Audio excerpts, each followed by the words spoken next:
This parking lot was supposed to host food trucks in a celebration culminating the end of homecoming week here at Lakeville South High School. But instead, it and the building are empty due to a bomb threat.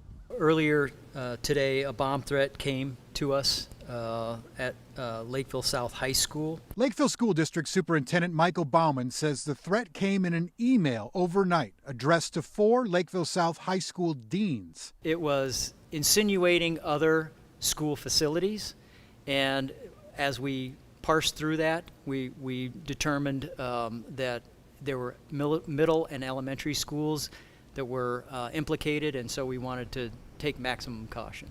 Exactly what the email said was not disclosed, and who sent it under investigation by the Dakota County Electronic Crimes Task Force.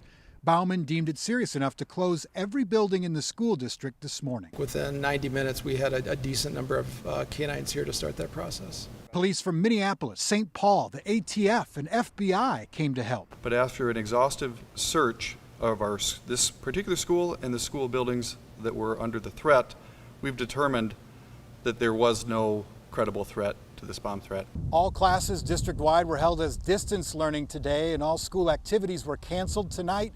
They'll resume tomorrow. Baumann said that parents were upset and scared at the news today, but he said without being able to clear the threat before the start of school time, it was a decision he had to make.